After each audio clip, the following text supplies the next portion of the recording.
हम्म। चलो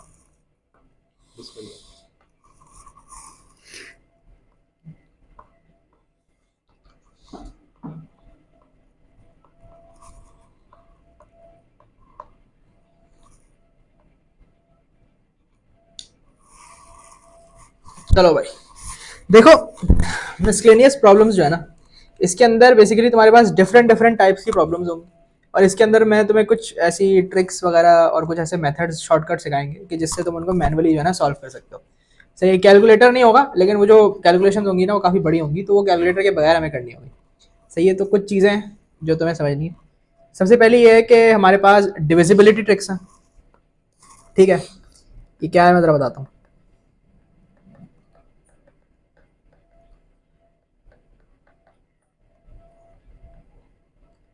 अब divisibility tricks के अंदर क्या होगा कि तुम्हारे पास ना कोई बहुत बड़ा सा अजीब सा नंबर होगा, यहाँ देखो तुम, बहुत बड़ा सा अजीब सा नंबर होगा, जैसे कि 175823 ऐसे कुछ दे दिया उसने।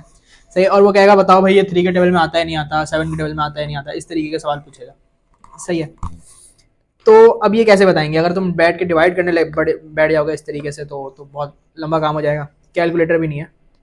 ठीक है, तो हम सबसे पहले वो पढ़ेंगे डिविजिबिलिटी ट्रिक्स के अंदर।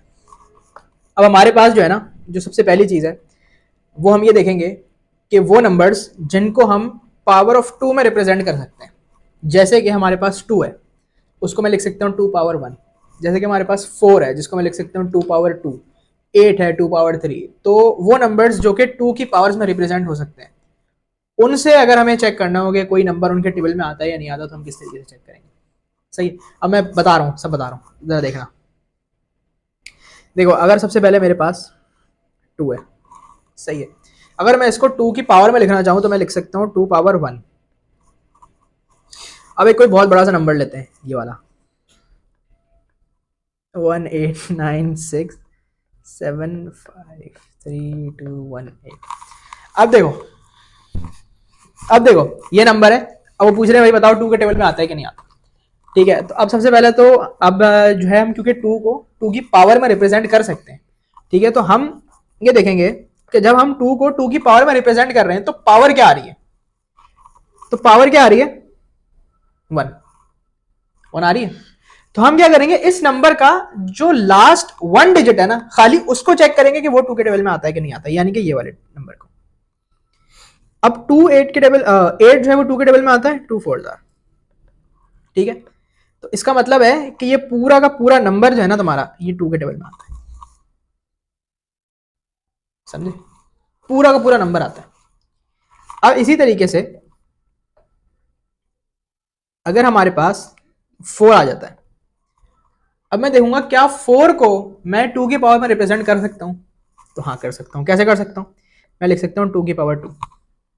अब एक बड़ा सा नंबर, 687641 6। ठीक है, अब देखो, अब मैं ये देखूंगा कि भाई क्योंकि मैं फोर को टू की पावर में रिप्रेजेंट कर पा रहा हूं, तो जब मैं उसको करता हूं रिप्रेजेंट, तो टू की क्या पावर बनती है मेरे पास, तो बनती है टू। तो मैं आखिरी के दो डिजिट्स को चेक करूंगा कि क्या वो फोर के टेबल में आते हैं। तो 16 फोर के टेबल में आता है, फोर फोर और 16। तो इसका मतलब है कि ये पूरा का पूरा नंबर टेबल में आता है फोर के। सही, मुझे पूरा नंबर चेक करने की जरूरत नहीं। इसी तरीके से एट के लिए हम लिख सकते हैं टू पावर थ्री।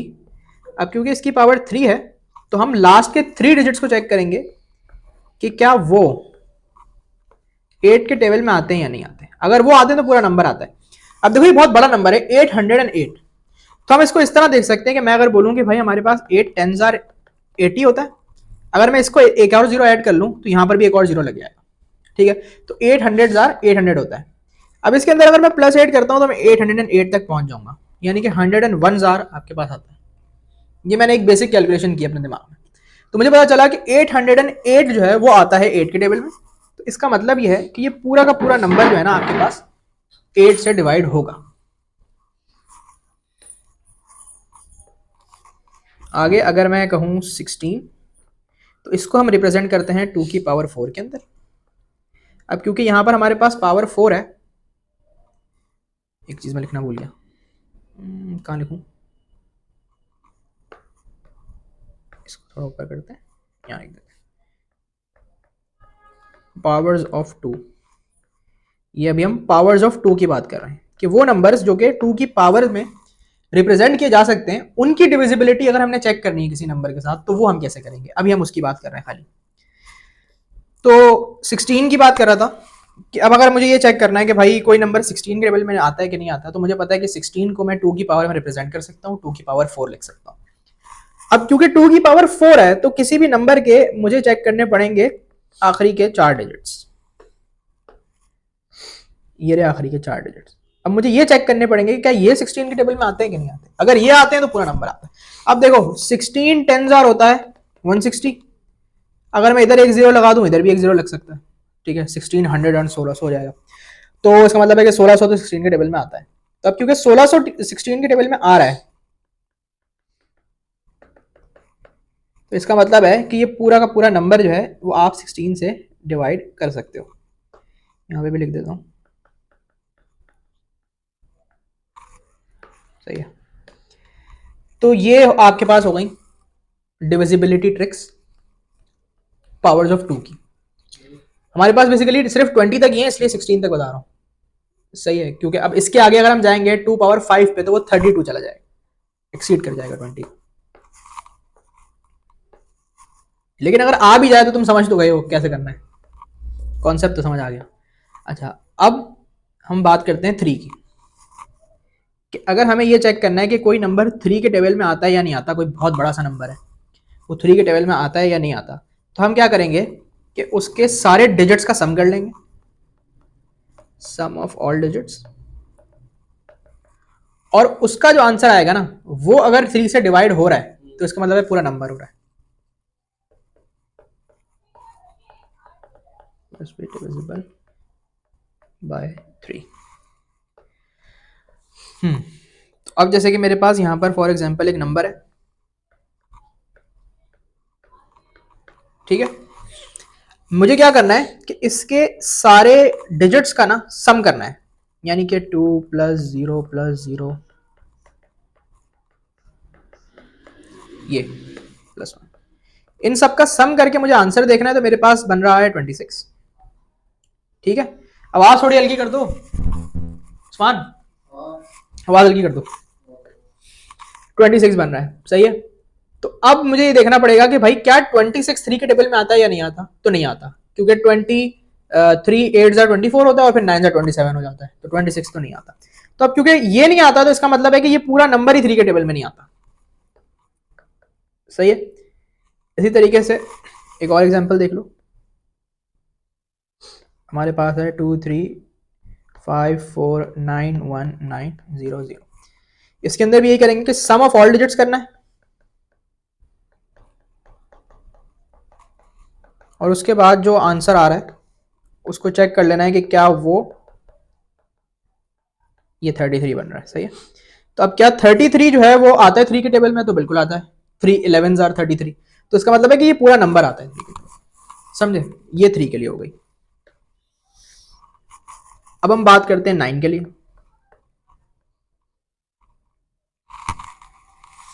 अच्छा 9 के लिए भी यही है, ठीक है, 9 के लिए भी वही है जस्ट 3 के लिए है बेसिकली, कि सम ऑफ ऑल डिजिट्स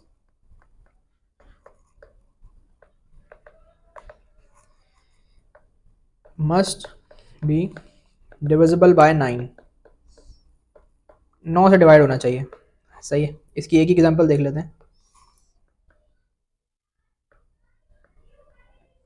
ये वाली देख लेते हैं। अब जब तुम इन सारे डिजिट्स का सम करोगे तो तुम्हारे पास जो आंसर आएगा वो 27 आएगा। अब क्योंकि 27 हमारे पास 9 के टेबल में आता है, 9 3 27, तो इसका मतलब है कि ये पूरा का पूरा नंबर आपके पास 9 के टेबल में आ रहा है। ये 9 के लिए हो गई। अच्छा, अब 4 के लिए बेसिकली हमने देख ली थी ऊपर ही, ये इसमें पावर्स ऑफ 2 में, तो हम यहाँ पर बेसिकली 2 4 8 और 16 ये 4 नंबर हम पावर्स ऑफ 2 में कवर कर चुके हैं। अब 3 हो गया, 9 हो गया, अब है 4 5, यही कर देता हूं। अब अगर 5 के लिए देखें तो 5 के लिए हमारे पास जो है वो आखिरी डिजिट है वो या तो 0 होना चाहिए या 5 होना चाहिए। अगर आखिरी डिजिट 0 या 5 है तो फिर वो 5 के टेबल में आता है वो number. Last digit must be 0 और 5। जैसे कि 19870। अब क्योंकि ये लास्ट डिजिट 0 है तो इसका मतलब है कि ये नंबर आता है। इसी तरीके से हमारे पास ये जो है 14932। अब क्योंकि लास्ट डिजिट हमारे पास 2 है यानी कि ये ना 5 है ना 0 है, इसका मतलब है कि ये पूरा नंबर ही 5 के टेबल में नहीं आता। ये 5 के लिए। अब 6 के लिए अगर देखें तो बेसिकली हमारे पास 6 जो है ना वो बनता है 2 3 जार 6 होता है। तो अब हमने 2 की और जो 3 की डिविजिबिलिटी ट्रिक है वो पढ़ ली है। तो हम यहाँ पर 2 वाली भी लगाएंगे 3 वाली भी लगाएंगे। अगर 2 के टेबल में भी आता है 3 के टेबल में भी आता है, इसका मतलब है 6 के टेबल में आता ही आता है। सही है।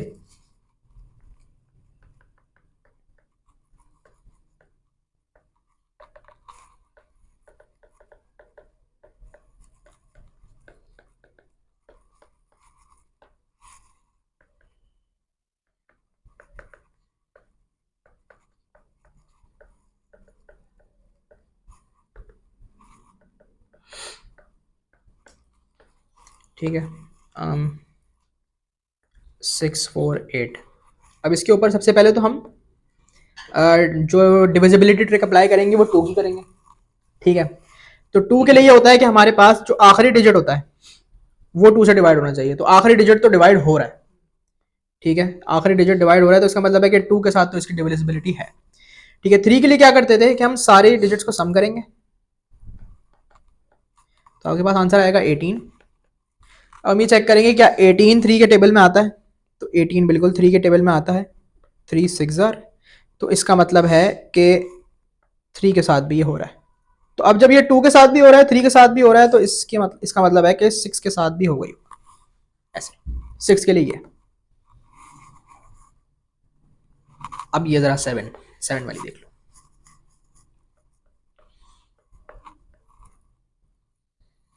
सेवन वाली थोड़ी सी अजीब सी है।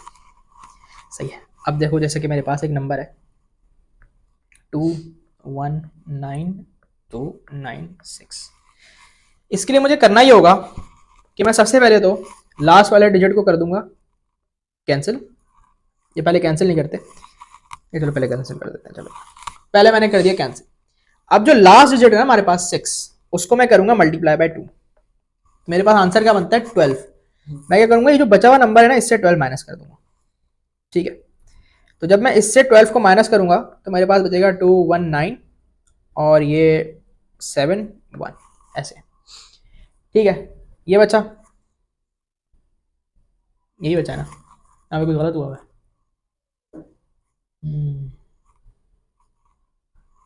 हाँ ना 719219 यहाँ एक 1 और लिखा है। ठीक है। तो ये बचा। सही है। अब मैं दोबारा से ये काम रिपीट करूंगा कि अब मैं दोबारा से लास्ट वाले डिजिट को कर दूंगा कैंसिल और लास्ट वाले डिजिट को मल्टीप्लाई बाय 2 करूंगा। तो मेरे पास आता है 14। तो अब मैं इसको 14 से माइनस करूंगा बचे हुए नंबर से। ठीक है। तो जब मैं इसको करूंगा तो ये आपके पास 9 से कैरी ले लेगा 11। 11 माइनस 4 होता है 7। ये 8 हो जाएगा। 8 माइनस 1 7। 2177 बचा। सही है। दोबारा से प्रोसेस रिपीट होगा।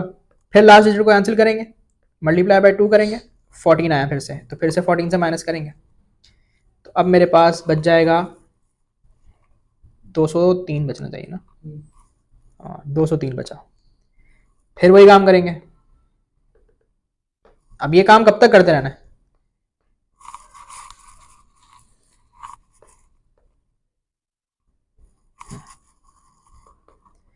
तो 3 2 होता है 6। अब बचा 14। ठीक है।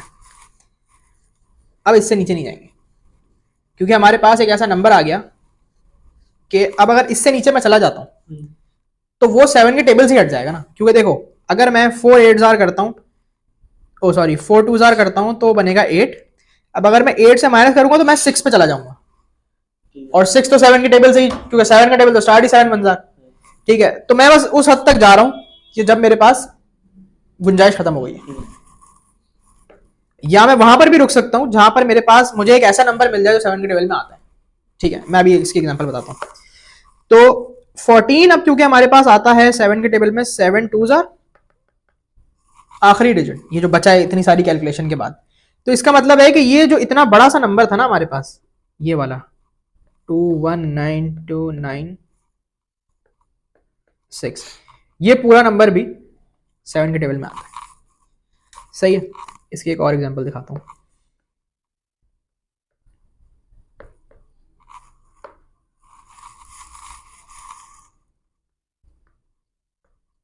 यहां पर भी यही करेंगे कि लास्ट डिजिट को कैंसिल करेंगे, मल्टीप्लाई बाय 2,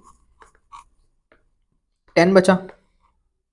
जब तुम माइनस करोगे 10 को 437 से तो 427 बचा। फिर दोबारा कैंसिल करोगे तो जब 7 को मल्टीप्लाई बाय 2 करोगे तो 14 आएगा। 42 माइनस 14 28। अब देखो मैं चाहूँ तो इसको मजीद नीचे लेके जा सकता हूँ। ठीक है, मतलब अगर मैं 8 मल्टीप्लाई बाय 2 करूँगा तो 16 आएगा, और 16 को जब माइनस करूंगा तो नीचे 12 आएगा, तो अभी भी 7 के टेबल से बाहर तो नहीं जाएगा। लेकिन मेरे पास क्योंकि एक ऐसा नंबर आ गया ना जो 7 के टेबल में आता है, 28 आता है 7 4 जार, तो मैं इसलिए मजीद नीचे नहीं जा रहा, क्योंकि मुझे यहीं पर ही पता चल जाएगा कि भाई ये पूरा नंबर आता है, इसलिए मैं मजीद नीचे नहीं जा रहा। कि मजीद नीचे जाने का फायदा नहीं ना, क्योंकि मुझे ऐसा नंबर मिल गया जो 7 के टेबल में आता है। लेकिन अगर इसको मजीद माइनस करोगे तो 12 आ जाएगा, तो वो तो नहीं आता 7 के टेबल में। हाँ, वो नहीं आता। तो फिर ये नंबर डिविजिबल कैसे हुआ? ये नंबर ऐसे डिविजिबल हुआ कि भाई मुझे एक ऐसा नंबर मिल गया जो ना 7 के टेबल में आता है। सही है, इसलिए मैं मजीद नीचे नहीं जा रहा। और हमें दूसरे तीसरे स्टेप पे भी कहीं पता चल जाए कि एक नंबर आ गया जो 7 के टेबल में आता है, हाँ, तो इसका मतलब है कि वो नंबर आ रहा है 7 के टेबल में, तो वहीं पे रुक जाएंगे। हाँ भाई, वहीं पे रुक जाएंगे, आगे नहीं जाना। अच्छा, 7। अगर कोई ऐसा नंबर आए जो 7 के टेबल में आ रहा हो, हमें पता ना हो, और हम आगे करते गए और एंड में नहीं आया। नहीं, ये तो अब देखो, कोई भी नंबर होगा ना, अगर जब तुम उसको सिंप्लीफाई करोगे तो 7 का टेबल 10 तक तो हर बंदे को ही आता है ना, तो ऐसा ही कोई नंबर आएगा छोटा होके कि जो पता हो मतलब। पता चल जाएगा इस तरीके, मतलब कोई बहुत अजीब सा नंबर होगा तो फिर आप मजीद सिंप्लीफाई कर लो उसको, क्योंकि वो जाएगा 7 के टेबल पे, अगर डिविजिबल हो रहा होगा ना तो वो जाएगा, जरूर जाएगा। ये वाला तो जान ही रहा। मतलब यहां तक आ गया ना, ये कह रहा हूं मैं। तो ये पूरा नंबर भी डिविजिबल है।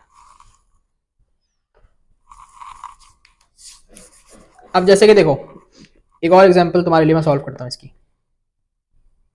ये वाली 2649।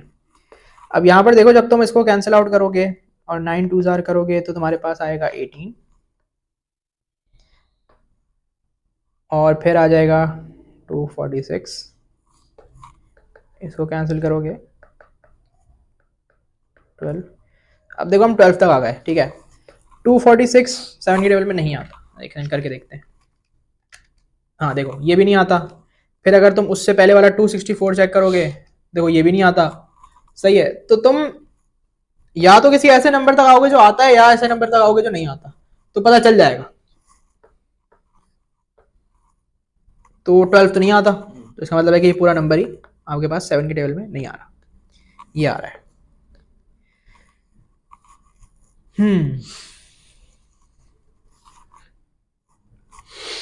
10 के लिए बस इसके लिए यही है कि लास्ट डिजिट आपके पास 0 होना चाहिए।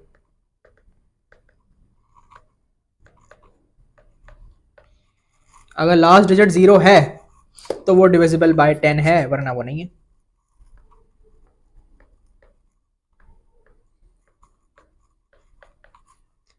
अब यहाँ पर लास्ट डिजिट क्योंकि 0 नहीं है, तो इसका मतलब है कि ये पूरा नंबर नहीं आता। यहाँ पर है तो इसका मतलब है कि पूरा नंबर 10 के टेबल में आता है। 11 के लिए देख लो, 11 के लिए एक सेकेंड, हाँ,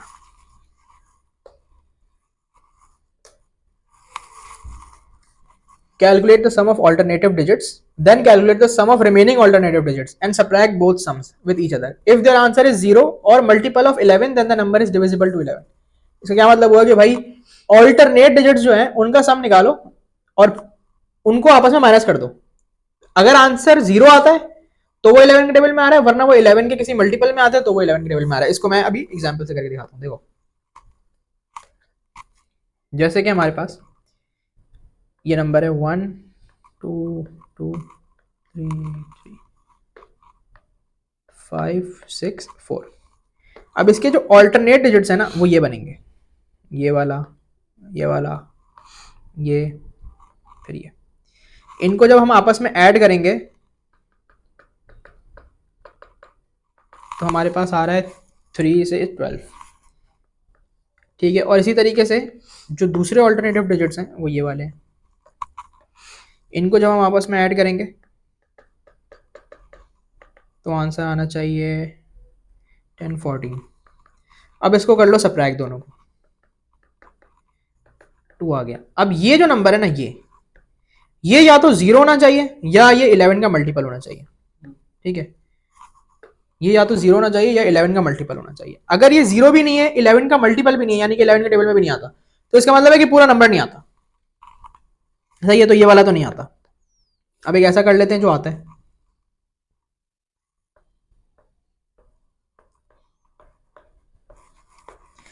ऑल्टरनेट डिजिट्स ये वाले हैं,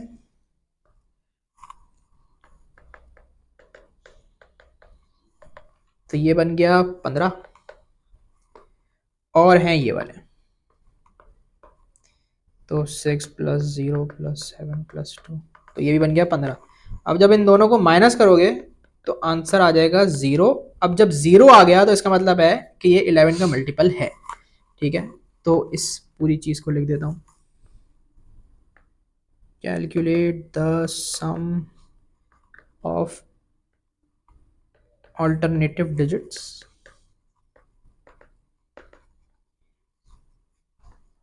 एंड देन की स्पेलिंग क्या हो गया, अरे भाई ये दूसरा इरेजर हुआ भाई, एक सेकंड।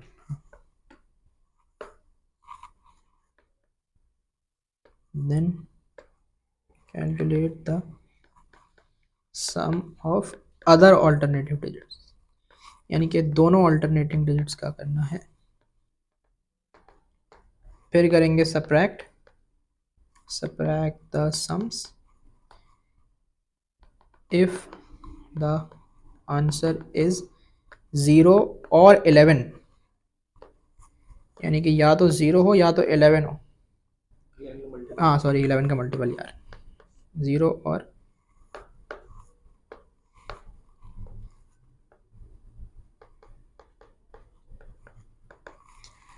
तो फिर हमारे पास जो है वो नंबर 11 से डिविजिबल होगा, वरना नहीं होगा।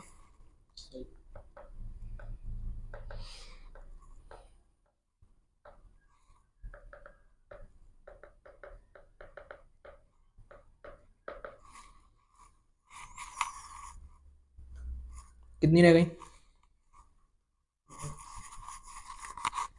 ज्यादातर एक जैसी हैं, तो इसलिए अब देखो, अब 12 के लिए देख लो। 12 के लिए आपके पास क्या है कि अब क्योंकि 12 हमारे पास आता है 4 3s are 12, तो हम चेक करेंगे 4 की डिविजिबिलिटी और 3 की, जो हम ऑलरेडी कर चुके हैं। वो जब हम करेंगे और अगर वो दोनों मतलब दोनों सेटिस्फाई होती हैं, 4 में भी आ रहा है 3 में भी आ रहा है, तो इसका मतलब है कि 12 में आता ही आता है, सही है। तो हमारे पास सबसे पहले तो चेक कर लेते हैं 3 की।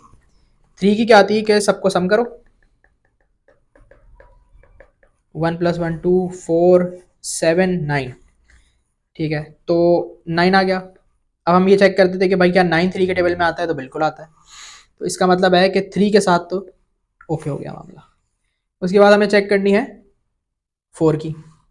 4 के लिए क्या करते थे कि 4 क्योंकि हमारे पास पावर ऑफ 2 में आ सकता है, यानी कि 4 को मैं लिख सकता हूँ 2 पावर 2, तो हम ये चेक करते थे क्या जो लास्ट 2 डिजिट्स हैं वो 4 से डिविजिबल हैं, तो बिल्कुल है, 4 8 और 32 होता है, तो इसका मतलब है कि पूरा का पूरा नंबर डिविजिबल है, समझे।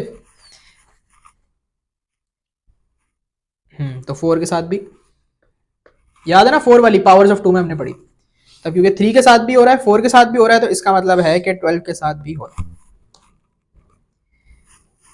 13 इसकी ना वो उसी तरह से है जैसे 7 की नहीं थी, इसकी 7 टाइप वाली है कि आपने क्या किया। अच्छा, अब इसके लिए ना एक चीज और भी है कि मतलब तुम्हें ना 1 से लेकर 20 तक टेबल्स याद होने चाहिए, 1 से लेकर 20 तक स्क्वायर रूट्स पता होने चाहिए, 1 से 15 तक क्यूब रूट्स पता होने चाहिए। ये चीजें ना मेंटल मैथ में होनी चाहिए, वैसे ही नॉर्मली मतलब ओ लेवल्स वालों के लिए होता है, तो मतलब तो ये सब होना चाहिए। वैसे हो जाता है, खुद ही आ जाता है अगर सवाल वगैरह कर लेते ना। तो आओ इसकी भी देख लेते हैं 13 की। 13 के लिए हम क्या करेंगे कि हम लास्ट डिजिट को कैंसिल करके मल्टीप्लाई बाय 2 नहीं करेंगे, मल्टीप्लाई बाय 4 करेंगे। सही, यानी कि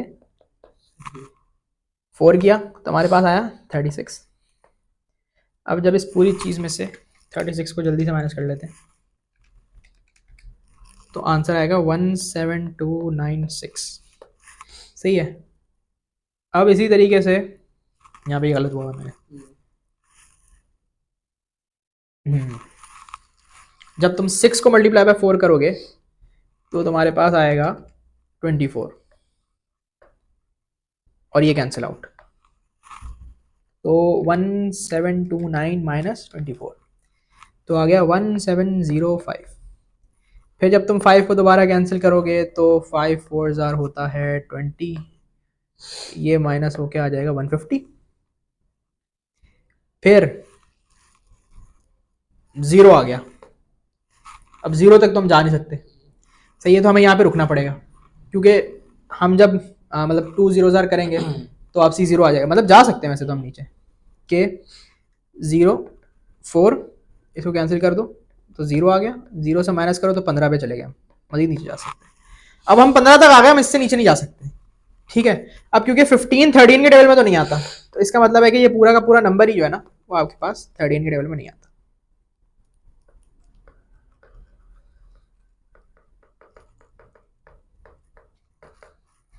तो ये पूरा पूरा का पूरा नंबर जो है 173,329 ये भी आपके पास नॉट डिविजिबल बाय 13 हो जाएगा। तो 7 में 2 से करा था हमने, 13 में हमने 4 से करा है।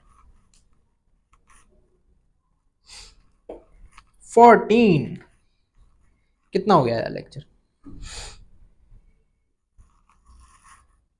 सही है, चलो इसको इतना ही करते हैं, खत्म करते हैं। मुस्तफा कल तुमने ना एक बात पूछी थी वो 7 वाली ना, डिविजिबिलिटी ट्रिक 7 वाली, उसके उस पर भी मैं जरा एक चीज बता देता हूँ तुम्हें। मैं क्या कर रहा हूँ ये बार बार। तंग कर दी थी बहुत। हाँ देखो देखो देखो देखो देखो, तुम ये कह रहे थे ना कि अगर तुम पीछे जाते हो मजीद तो क्या होगा। मैं बताता हूँ। हम कौन सा सवाल लें, ये वाला। वो वाला ना जिसमें उसके बाद वो आ रही थी, मतलब 28 के बाद करेंगे तो 24 आ रहा था ना, वो नहीं 24 तो 12 नहीं आ रहा आएगा, था। 12 आएगा। हाँ तो ये सही है, वाला बताओ तो ना। मैं तुम्हें बताता हूँ ना। देखो अगर हम इसमें मजीद नीचे चले जाएं, यानी कि 8 को मल्टीप्लाई बाय 2 यानी कि डबल करेंगे तो 16 आएगा। इसको कैंसिल भी करना होगा। अब देखो जब मैं 16 माइनस 2 करूँगा ना तो मेरे पास आंसर -14 आ रहा है। तो ये तो 7 के टेबल में है। ये 7 के टेबल में आता है, लेकिन आप नेगेटिव में चले गए बस। ठीक है। तो इस तरह तुम कोई नंबर अगर 7 के टेबल में आता होगा ना तो वो नेगेटिव में चला जाएगा, मगर वो मल्टीपल ही होगा 7 का। फिर हाँ समझ गया। ये होगा 7 के बारे में। अच्छा, तो या तो 0 तक चला जाए या फिर 7 के मल्टीपल्स में चला जाए। यही तो 7 का 0 तक भी था। लिख देना, आप एक काम कर, नोट्स में फिर आसानी हो जाएगी। मल्टीपल ऑफ 7 और 0। ठीक है, एक बार चेक कर लेते हैं।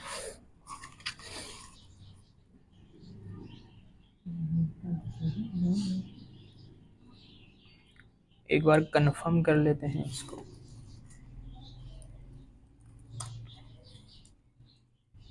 अरे यार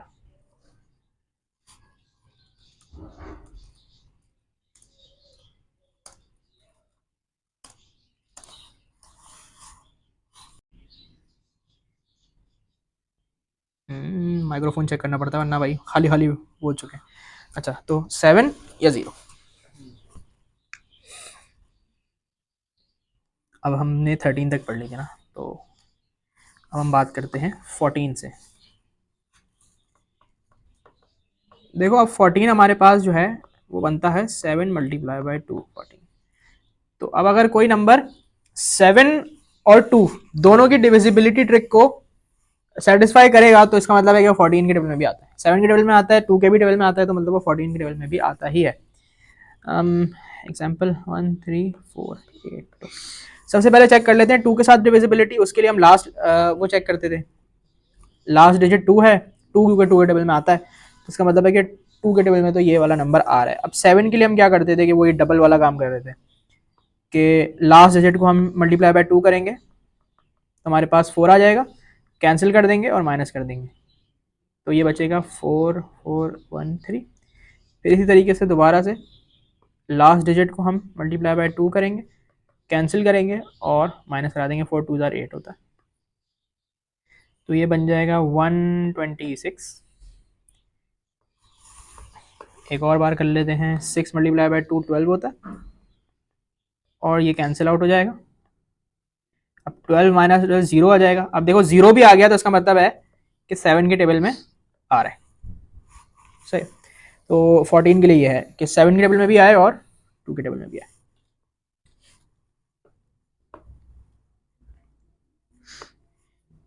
फॉर 15 होता है हमारे पास, 5 3 आर 15, तो यानी कि 5 के डिविजिबिलिटी ट्रिक भी सेटिस्फाई करनी चाहिए और 3 की भी करनी चाहिए। ये वाला जो हमारे पास एग्जांपल है, 5 की हमारे पास ये थी कि लास्ट डिजिट जो है ना वो जीरो होना चाहिए, वो है, तो इसका मतलब है कि 5 के टेबल में तो आ रहा है। 3 के लिए ये था कि हम ऑल्टरनेटिंग डिजिट्स को, नहीं ऑल्टरनेटिंग नहीं सॉरी, हाँ सारे डिजिट्स को ऐड कर लें और देख लें कि वो आ रहा है या नहीं। 4 + 8 12 14 15 15 आता है, 15 3 के टेबल में आता है। 3 के टेबल में कब आता है? 5,000 15 होता है, तो इसका मतलब है कि 3 के टेबल में भी आ रहा है तो 15 के टेबल में भी नंबर आता ही है। 17 आ जाओ। अब ये 17 वाली जो है ना, तुमने एक पैटर्न नोटिस किया है कि जितने भी प्राइम नंबर्स आ रहे हैं ना हमारे पास, 7 13 17, उनके लिए ये वाली ट्रिक आ रही है हमारे पास, 132107, ये एक नंबर है, सही है। अब इसके अंदर हम पता क्या करेंगे, इसके अंदर हम मल्टीप्लाई बाय 5 करेंगे आखिरी डिजिट को, ठीक है। 17 के लिए मल्टीप्लाई बाय 5 किया, 7 5 35 होता है, कैंसिल किया और 35 से माइनस करा दिया, तो अब क्या करें, कैरी ले लेते हैं, ये ज़ीरो हो जाएगा, तो 5, फिर एक और कैरी लेनी पड़ेगी यहाँ पे, ये 1 हो जाएगा, तो 7 1 3 ये 13175। उसके बाद फिर से लास्ट डिजिट को कैंसिल करेंगे और 5 से मल्टीप्लाई करेंगे, तो 5 5 से 25 होता है। अब रिमेनिंग नंबर में से 25 जब हम माइनस करेंगे तो फिर हमारे पास क्या बनेगा, 2, ये कह रही है 11 - 2 9 2 1 1 2 9 2। दोबारा से ये काम रिपीट करना है, 2 5 10, तो अब हम आ गए 119 पे, ठीक है। 119 17 के टेबल में आता है, ये मुझे कैसे पता चला, मजीद कर लेते हैं, सही है, और छोटा नंबर ले आते हैं। 9 5 क्या होता है, 45, तो इसको कैंसिल आउट करेंगे, 45 से जब हम माइनस करेंगे तो क्या आंसर आएगा, 34 -34 आएगा। अब -34 17 के टेबल में आता है, कब आता है, 17 मल्टीप्लाई बाय -2, तो इसका मतलब है कि ये पूरा नंबर जो है इतना बड़ा सा, ये पूरा नंबर 17 के टेबल में आ रहा है, तो ये 17 की है।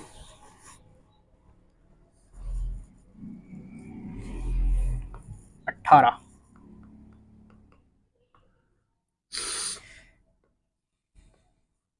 जी। अब 18 हमारे पास होता है 2 मल्टीप्लाई बाय 9 18 होता है, तो 2 और 9 की डिविजिबिलिटी ट्रिक हमें लगानी पड़ेगी। अगर 2 के टेबल में भी आता है, 9 के टेबल में भी आता है, तो इसका मतलब है कि 18 के टेबल में आता ही है। तो ले लेते हैं कोई नंबर 1 5 2 3 0। 2 के लिए यह था कि लास्ट डिजिट जो है वो डिविजिबल बाय 2 हो, या डिविजिबल मतलब 0 भी हो ना तो सही है, वो 2 के टेबल में आ रहा है क्योंकि इवन नंबर हो जाएगा ना, समझे, ठीक है। तो इसका मतलब है कि 2 के टेबल में तो ये आता है। 9 के लिए हम क्या करते थे कि हम सारे डिजिट्स को ऐड करके ये पता करते हैं कि वो 9 से डिविजिबल है या नहीं। तो 1 + 5 6 प्लस 2 8, 8 प्लस 3 11 और 11 प्लस 7 18, तो यानी कि 18 आ रहा है और 18 जाहिर सी बात है 9 के टेबल में आता है, तो इसका मतलब है कि 9 वाली भी सेटिस्फाई हो गई। तो अब जब 2 के टेबल में भी आता है 9 के भी, तो इसका मतलब है कि 18 के टेबल में भी आता ही है ये नंबर ऐसे। अब 19 देख लो, फिर से प्राइम नंबर है और उसके लिए उसी टाइप की थोड़ी अजीब सी ट्रिक है।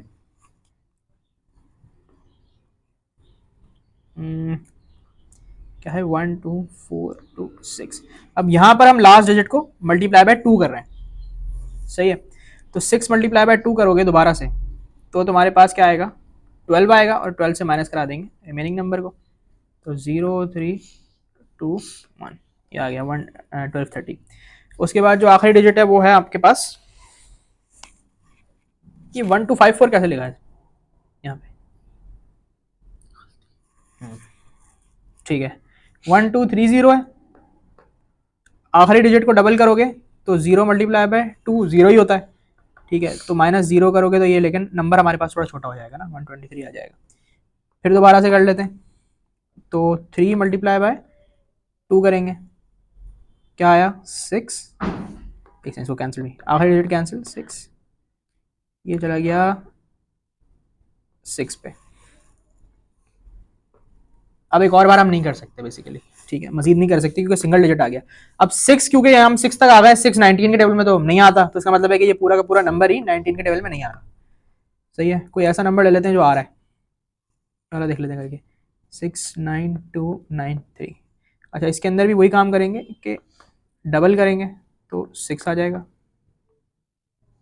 3296, फिर से डबल करेंगे फिर से 6 आ जाएगा 686 हो जाएगा, ये दोबारा डबल करेंगे, मैं सही कर रहा हूँ ना, हाँ, ये भी गलत हुआ है ऐसे लग रहा है, छोड़ देखते हैं। फिर दोबारा लास्ट वाले डिजिट को डबल करेंगे तो 12 आ जाएगा और ये कैंसिल आउट हो जाएगा। अब करो 56 बजा, 56 जो है ना वो शायद आता है 19 19 वन जार 19 टू जार 36 3 जार नहीं आता 19, ठीक है। तो ये नंबर भी नहीं आ रहा, सही है। तो अगर आपके पास लास्ट जो नंबर है वो कोई ऐसा नंबर आ जाए जो बेसिकली 19 के टेबल में आता है, जितना छोटा हो सके कर दो, सही है, तो पूरा नंबर 19 के टेबल में आएगा वरना नहीं आएगा, ठीक है। तो बस ये याद रखना ये जो कि किसको कहाँ पे मतलब किस नंबर के लिए हमें किस चीज़ को डबल करना है, क्योंकि कहीं पे 2 है कहीं पे 4 है कहीं पे कुछ इस तरीके से है। तो ये आखिरी है, इसके बाद 20, ये देख लेते हैं।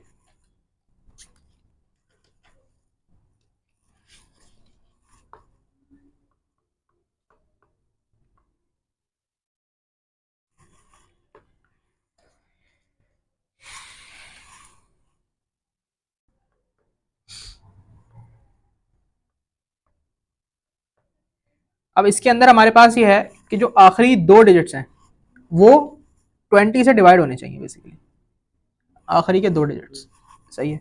तो अब यहाँ पर क्योंकि 60 है, एक सेकेंड,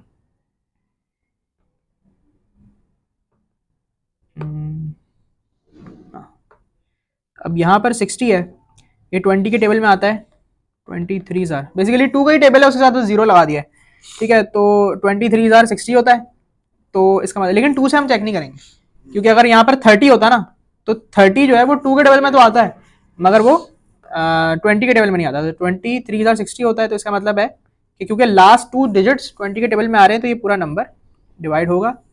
इसी तरीके से ये वाली एग्जाम्पल भी देख लेते हैं 96430। अब यहाँ पर देखो हमारे पास 30 आ गया ना, तो अब 30 जो है वो क्योंकि 2 के टेबल में नहीं आता और 20 के टेबल में नहीं आता तो ये पूरा नंबर ही 20 के टेबल में नहीं आएगा, लास्ट 2 डिजिट्स हमें चेक करने। और इसी तरीके से अगर आखिरी 2 डिजिट 0 हैं तो उसके लिए भी हम यही कहेंगे कि वो 20 के टेबल में आ रहा है, सही है। तो ये 20 आपके पास क्या थी, डिविजिबिलिटी ट्रिक्स थी। और मैं चाह रहा हूं कि एक बार जरा इनको ना एक चीज हम देख लें खाली, कि जब आपके पास हाँ 7 होगा, यहाँ पर मैं लिख रहा हूँ कि जब 7 होगा तो हम लास्ट डिजिट को करेंगे मल्टीप्लाई बाय 2। ठीक है, लास्ट डिजिट को मल्टीप्लाई बाय 2 करेंगे और फिर हम कैंसिल करेंगे। इसी तरीके से अगर हमारे पास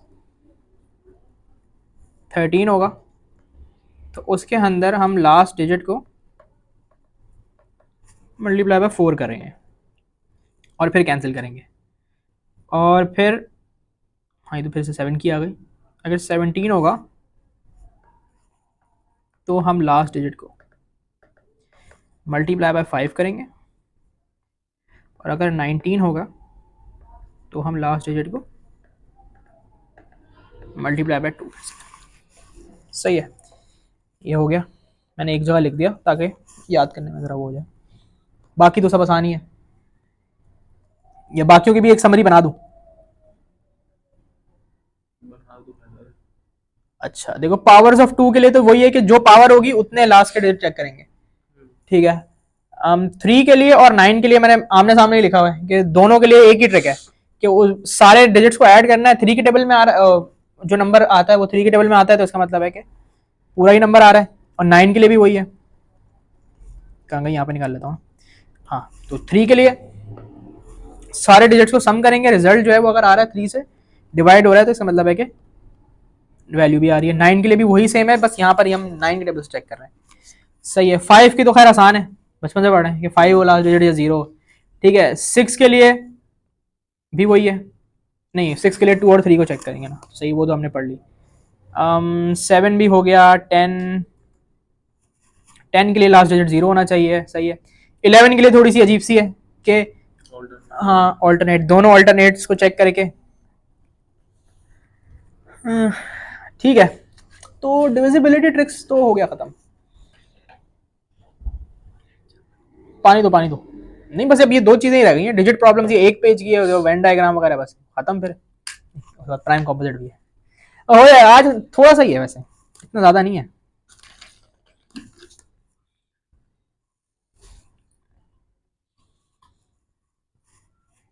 चलो भैया, एक सेकेंड भाई, ये बहुत ज़रूरी है। कभी बार ना ट्रस्ट इश्यूज बहुत है मुझे, जो 2 लेक्चर खाली गए ना मेरे। चलो डिजिट प्रॉब्लम्स पढ़ते हैं। ठीक है, देखो अब यहाँ पे समझना। देखो, अगर मैं 2 की पावर्स लिखूं, स्क्वायर, 2 क्यूब 8, 16 होता है, फिर आता है पावर्स, 2 पावर 6 होगा 64, फिर 2 पावर 7 होगा 128, फिर 2 पावर 8 होगा 256। अब यहाँ पर जो चीज़ नोटिस करने वाली है ना, वो एक पैटर्न है, हमें देखना है। सही है, वो ये पैटर्न है कि देखो 2486, उसके बाद फिर दोबारा 2486, देख रहे हो। अब ये पैटर्न जो है ना, हमारे पास इसी तरीके से रिपीट होता रहेगा। ठीक है, लास्ट डिजिट जो है ना, लास्ट डिजिट वो इसी तरीके से रिपीट होगा, 2486, 2486, फिर आगे फिर 2486 होगा लास्ट डिजिट के लिए। ये एक पैटर्न था जो मैंने नोटिस कराना था। ठीक है, अब इसी तरीके से जितने भी नंबर्स है ना, उनके लिए हम लिखेंगे उनकी पावर्स के लास्ट डिजिट खाली। सही है, एक सेकंड लिख लेते हैं। देखो, अगर मैं 0 के लिए लिखूं तो अब 0 की पावर कुछ भी हो वो 0 ही आता है, तो वो 0 0 0 0 यही आता रहेगा, ये पैटर्न रहेगा। ठीक है, इसी तरीके से 1 के लिए 1 की पावर कुछ भी हो 1 ही आता है, तो 1 के लिए भी जो आएगा ना वो यही आता रहेगा। सही है, लास्ट डिजिट। अब 2 के लिए अभी हमने क्योंकि लिखा है, 2 के लिए हमने अभी लिखा है कि 2 4 8 6 ये पैटर्न होता है और उसके बाद फिर पैटर्न रिपीट हो जाता है। 3 के लिए अगर लिखें हम तो 3 की पावर 1 3 होता है, 3 की पावर 2 9 होता है, और 3 की पावर 3 27 होता है। तो जो लास्ट डिजिट है 7, हम सिर्फ उसको देख रहे हैं अभी। फिर इसी तरीके से 3 की पावर जब तुम 4 करोगे तो 81 होता है, तो लास्ट डिजिट जो है हम उसको देख रहे हैं। अब जब 3 की पावर 5 करेंगे ना तो 343 आ जाएगा, तो बेसिकली वो दोबारा से अब ये पैटर्न रिपीट होगा 3971 वाला। समझो, अब ये पैटर्न कहां कहां आएगा ना, ये मैं भी बता रहा हूं। सही, अभी सिर्फ लिख रहा हूं। तो इसी तरीके से 4 का भी लिख लेते हैं। यहाँ पे रिपीट हो, अब देखो ना जब पहला डिजिट दोबारा से रिपीट होगा तो हमें पता चल जाता है कि अब ये यहाँ से आगे रिपीट ही होगा। सही है। 5 के लिए कोई भी नंबर हो, जैसे कि 5 का स्क्वायर जो है वो 25 होता है, क्यूब 125 होता है, तो वो लास्ट डिजिट 5 ही आएगा हमारे पास। 6 के लिए भी यही होगा कि लास्ट डिजिट 6 ही रहेगा, चाहे पावर कुछ भी हो। 7 के लिए 7 9 3 1, समझ गया ना मैं कैसे कर रहा हूँ ये? 4 2 6 और दोबारा से 8 आ गया और लास्ट है 9।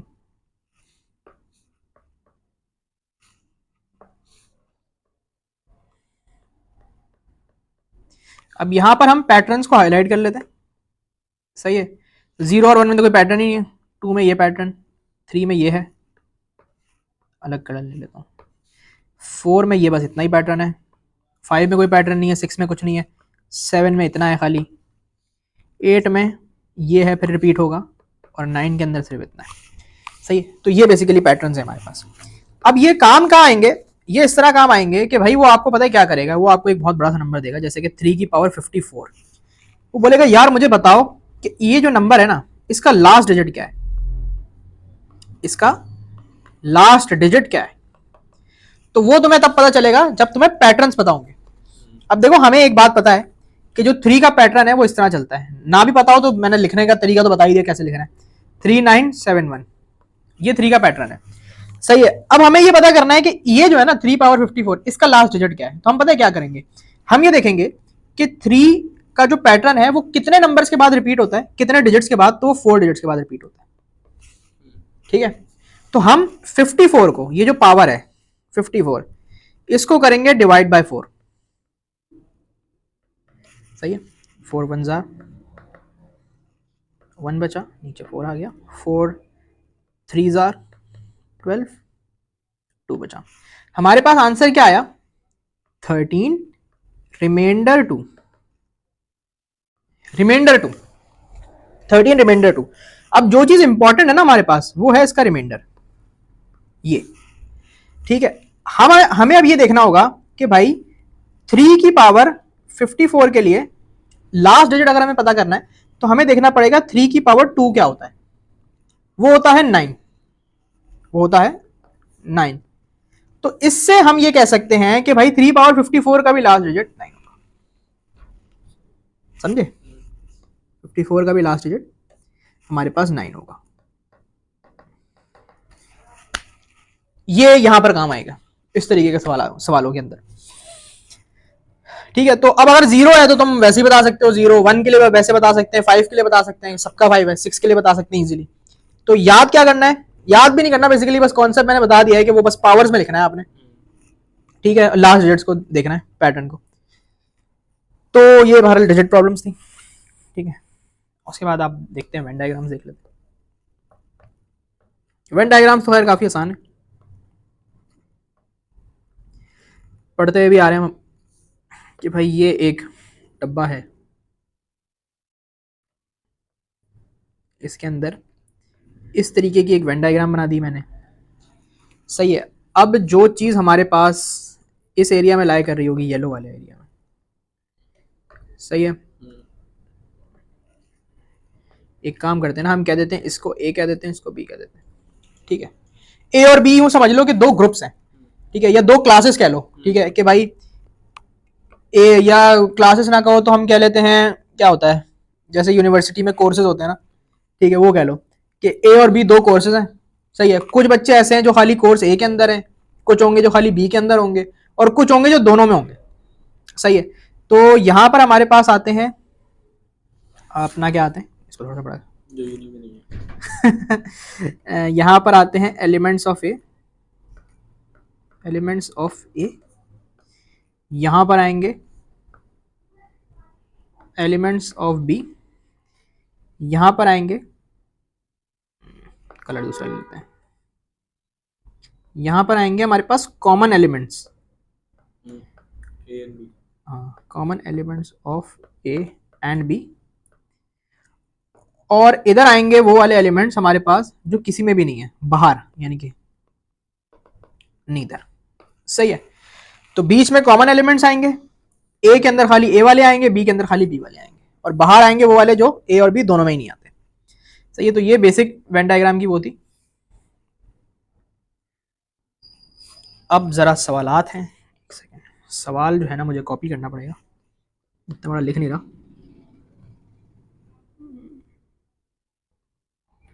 ये रहा, ये सवाल कॉपी कर लेते हैं।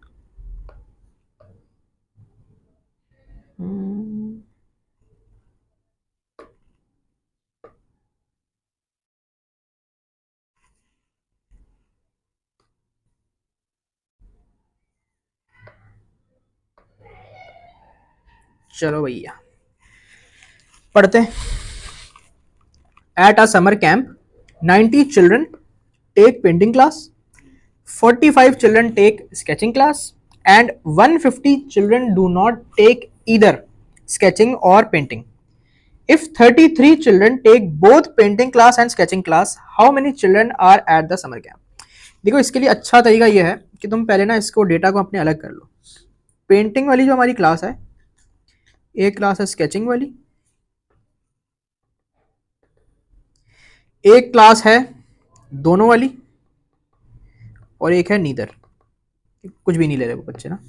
तो पेंटिंग में बच्चे 90 हैं, और आपके पास स्केचिंग के अंदर 45 है, दोनों के अंदर 33 हैं, यानी कि वो बच्चे जो दोनों ले रहे हैं क्लासेस बेसिकली वो 33 हैं, और जो नीदर है उसके अंदर हमारे पास कितने बच्चे? 150 बच्चे।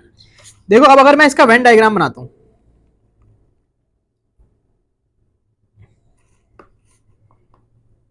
भाई इसी को बना लेता हूं, ठीक है। तो इसके अंदर हम अगर कह दें ये पेंटिंग है, ये स्केचिंग है, ठीक है।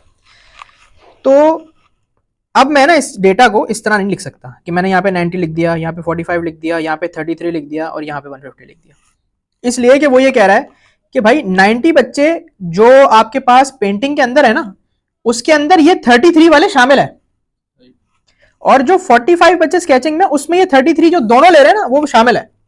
तो इसलिए मुझे क्या करना पड़ेगा, मुझे 90 में से माइनस करना पड़ेगा 33 को, 90 में से 33 मुझे निकालना पड़ेगा, या मैं यहां लिख देता हूं ना,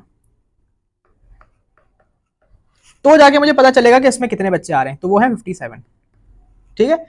यहां आएंगे 33, अब ये बीच में आ गया ना क्योंकि, तो ये पेंटिंग में भी है स्केचिंग में भी है, और इसी तरीके से यहां से भी मुझे 33 को निकालना पड़ेगा ये पता करने के लिए कि खाली स्केचिंग वाले कौन से हैं। ये खाली पेंटिंग वाले 57, ये खाली स्केचिंग वाले, और ये वो बच्चे हैं जो दोनों हैं, ठीक है। ये किया, 150 को बाहर लिख दिया क्योंकि 150 वाले दोनों। अच्छा, अब वो सवाल में पूछ क्या रहा है कि how many total children are at the summer camp.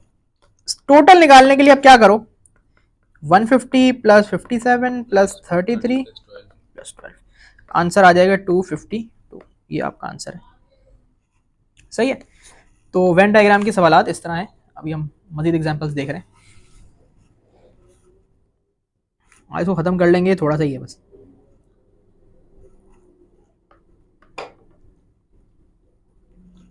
अच्छा जी, यहाँ पर परसेंटेजेस में बात हो रही है।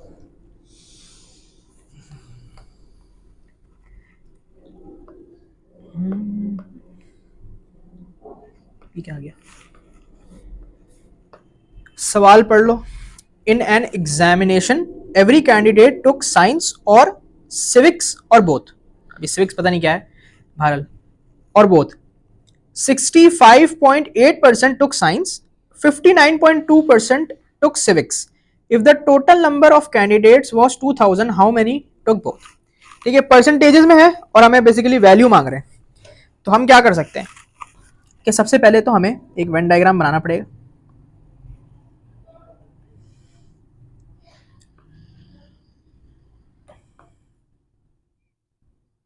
ठीक है, इसके अंदर मैं इसको कह सकता हूं कि ये हो गए साइंस वाले बच्चे, ये हो गए सिविक्स वाले बच्चे, ठीक है। अब वो कह रहे हैं कि भैया साइंस के अंदर आपके पास हैं 65.8 और 59.2% जो हैं बच्चे, बेसिकली ये परसेंटेज में आपके पास सिविक के अंदर है। अब वो कह रहा है कि total number of candidates was 2000, how many took both. अब हमें पता ही नहीं है कि भाई दोनों जिन बच्चों ने लिए वो कितने परसेंट बच्चे हैं, तो हम इसको x अज्यूम कर रहे हैं अपनी तरफ से। अब हमने पिछली प्रॉब्लम में ये चीज देखी थी, पिछली प्रॉब्लम में ये चीज देखी थी कि हम बेसिकली क्या कर रहे थे कि 33 को इसमें से माइनस कर रहे थे, यानी कि जो कॉमन था उसको माइनस कर रहे थे, ताकि हमें ये पता चल जाए कि पेंटिंग वाले बच्चे कितने हैं, और फिर इसी तरीके से स्केचिंग के लिए भी कर रहे थे। इन दोनों को प्लस करके, हाँ करो, क्या बोल रहे हो? इन दोनों को प्लस करके 100% से माइनस कर दें तो x नहीं आ जाएगा। देखो नहीं आएगा, इसलिए नहीं आएगा कि ये 65 है ये 59 है, इन दोनों को जब तुम प्लस करोगे तो 100 से ऊपर निकल जाएगा। ठीक है, वो बेसिकली आपको उसने जो वैल्यू दी हुई है ना, वो पता है किस तरह दी हुई है, वो उसने ये साइंस वाले बच्चे और एक्स इनको मिलाकर दी हुई है, और वो ये इन दोनों को मिलाकर दी हुई है। ठीक है, तो आपको क्या करना पड़ेगा, आपको करना पड़ेगा माइनस एक्स को, फिर जाके आपको पता चलेगा, तो यहां से माइनस एक्स होगा, यहां से माइनस एक्स होगा, फिर जाके आपको पता चलेगा कि खाली साइंस वाले कौन से और खाली सिविक्स वाले कौन से। ठीक है, तो अब यहां पर क्या हो रहा है, यहां पर हम ये कर रहे हैं कि अब हमें ये पता है कि टोटल जो परसेंटेज है ना वो 100 है, टोटल परसेंटेज 100 है। तो हमने क्या किया, 65, एक सेकेंड थोड़ी बड़ी जगह कर लेते हैं, इसको यहां ले आते हैं। हमने बोला भाई 65.8 माइनस एक्स बच्चे हैं,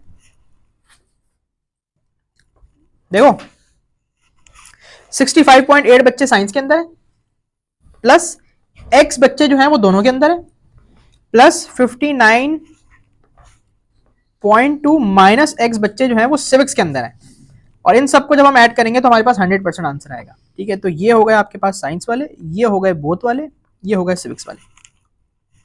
अब इसको जब तुम सिंप्लीफाई करोगे तो क्या होगा कि ये वाला x और एक x कैंसिल हो जाएगा, 65.8 minus x plus 59.2 equals to 100 बचा। सही है, तो एक और x आ रहा है। अच्छा, इन दोनों को ऐड करेंगे, उसके बाद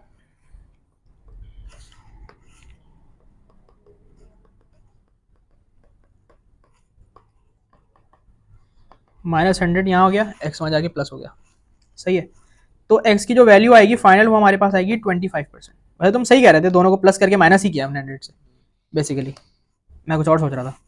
ठीक है, तो 25% हमारे पास वो बच्चे हैं जो दोनों के अंदर है। अब टोटल बच्चे जो है ना, टोटल वो है 2000।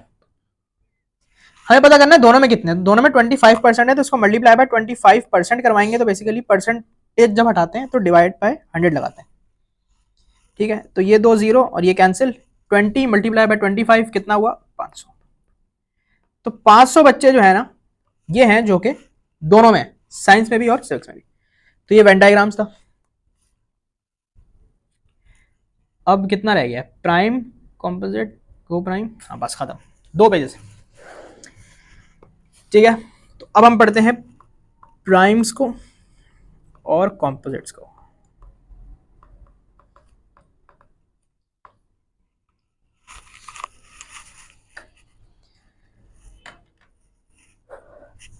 सबसे पहले बात करते हैं प्राइम नंबर्स की। देखो प्राइम नंबर्स हमारे पास वो नंबर होते हैं जो सिर्फ अपने और 1 के टेबल में आते हैं, ये हम बचपन से सुन रहे हैं कि 1 के टेबल में आते हैं या अपने टेबल में आते हैं। ठीक है, तो वो नंबर प्राइम होते हैं, या उसको हम ये भी कह सकते हैं कि एक ऐसा नंबर प्राइम नंबर होगा कि जिसको अगर हमने मल्टीप्लिकेशन में रिप्रेजेंट कर रहा हो तो हम उसको इस तरह कर सकते हैं। एक नंबर n है, तो उसको अगर हमने रिप्रेजेंटेशन यानी उसके फैक्टर्स बनाने हो तो उसको 1 मल्टीप्लाई बाय n ही लिखा जा सकता है, इसके अलावा कोई और फैक्टर उसका नहीं लिखा जा सकता, क्योंकि वो 1 के टेबल में आता है और अपने टेबल में आता है बस। ठीक है, तो ओनली 2 फैक्टर्स, कि 1 एक फैक्टर है और वो खुद एक वो है। सही है, तो ऐसे नंबर्स हमारे पास जो होते हैं वो 2 है। 2 जो है ना हमारे पास वो सबसे छोटा प्राइम नंबर है, 2 है, फिर 3 है, फिर 5 7 11 और फिर सो ऑन, इस तरीके से। ठीक है, अब अगर हम बात करें कुछ पॉइंट्स की, तो 1 हमारे पास जो है ना वो ना ही प्राइम नंबर है और ना ही कॉम्पोजिट नंबर है। सही, कॉम्पोजिट वो होते हैं जो मैं आपको बता दूंगा आगे जाके, वैसे वो होते हैं जिनके एक से ज्यादा फैक्टर्स, 2 से ज्यादा फैक्टर्स बनते हैं, यानी कि वो अपने टेबल में भी आते हैं, 1 में भी किसी और में भी आते हैं। ठीक है, 1 is neither prime nor composite, 2 is the only even prime number, ठीक है। बाकी जितने भी इवन नंबर्स हैं वो सब 2 के टेबल में भी आते हैं साथ साथ। तो 2 एक वाहिद नंबर है जो कि प्राइम भी है और इवन भी है, और 2 is the smallest prime number.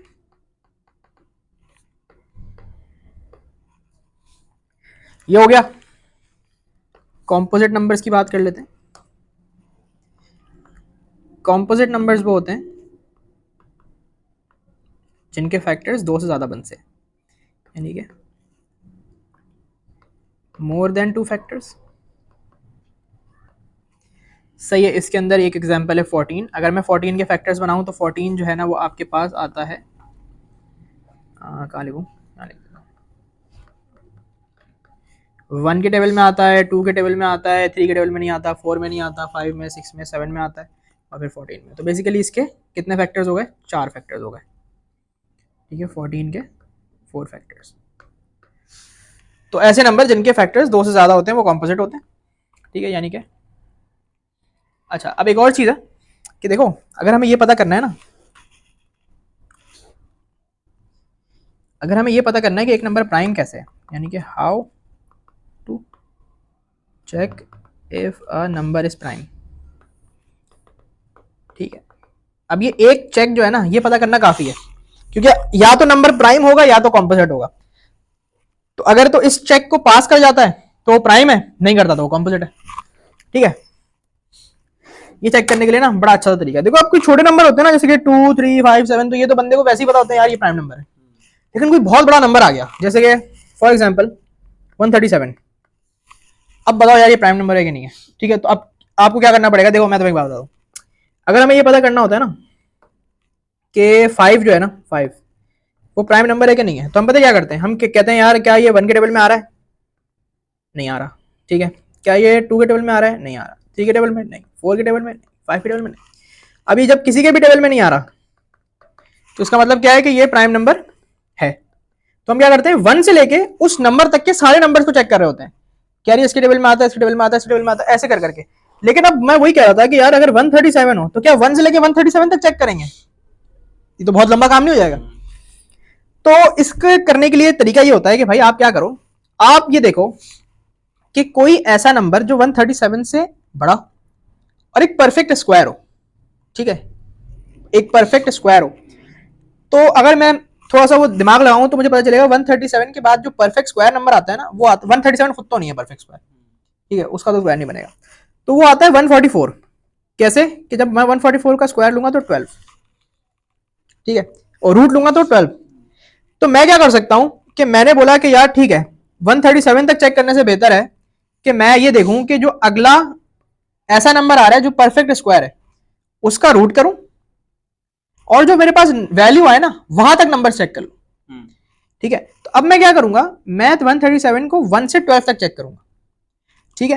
तो 1 के टेबल में आता है, ठीक है। अच्छा, 5 1 के टेबल में आता है, ये मैंने 1 और 5 के टेबल में आता है, मैंने उसमें जज्बात में दोनों कैंसिल कर दिए थे। 1 के टेबल में तो आता है, ठीक है। 2 के टेबल में नहीं आता, इवन नंबर नहीं है।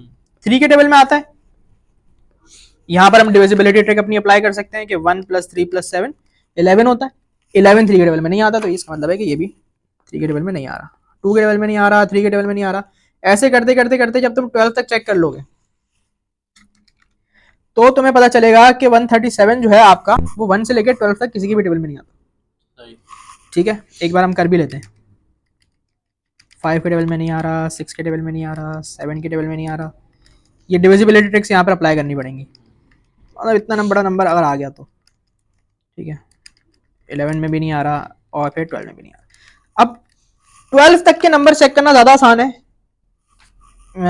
इससे कि हम 137 तक के नंबर चेक करें। तो अब क्योंकि 1 से 12 तक के किसी भी उसमें नहीं आ रहा ना ये, तो ये बात ऑब्वियस है कि ये एक प्राइम नंबर है, क्योंकि ये सिर्फ 1 के टेबल में और अपने टेबल में आता है। अब ये चीज़ पता है हमने कैसे डिटरमाइन की है कि ये एक प्राइम नंबर है। अब ये मैं क्यों कह पा रहा हूँ कि यार कि अगर 1 से लेकर 12 तक किसी के टेबल में नहीं आता तो ये प्राइम है। देखो बात पता क्या है कि अगर इसको किसी के टेबल में आना होता ना तो ये पता है कैसे आता, 8 है, 8 1 के टेबल में आता है, 2 में भी आता है, 3 में नहीं आता, 4 में आता है, और फिर या एक काम करते हैं ना, कोई परफेक्ट स्क्वायर नंबर ले लेते हैं, 16 ले लेते हैं।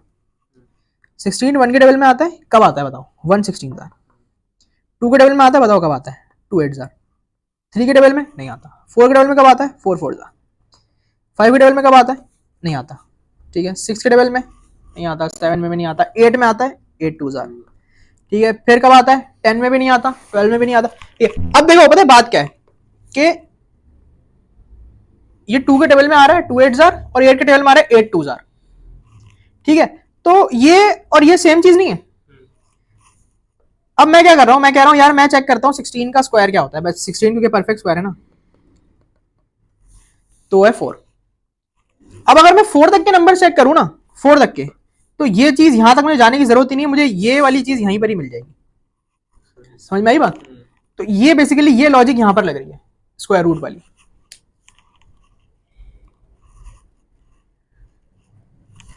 लास्ट को प्राइम्स,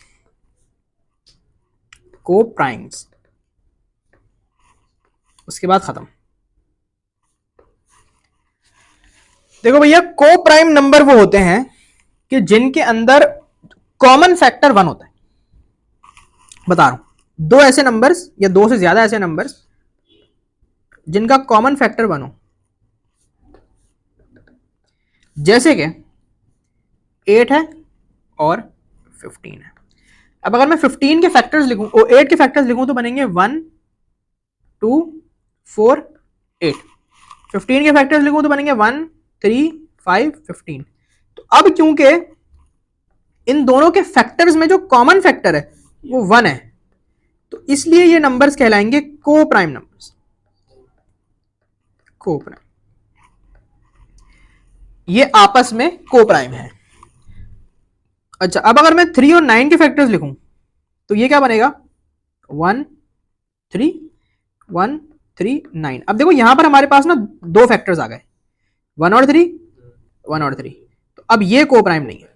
सही है, तो जो दो नंबर्स या दो से ज्यादा नंबर्स जिनके दरमियान में जो कॉमन फैक्टर है वो 1 हो, वो को प्राइम है, और जिनके अंदर कॉमन फैक्टर ना हो वो को प्राइम नहीं है। यानी कि 1 के अलावा भी और कोई नंबर आ रहा है कॉमनली। तो ये था मिसक्लेनियस प्रॉब्लम्स। ठीक है, चैप्टर खत्म।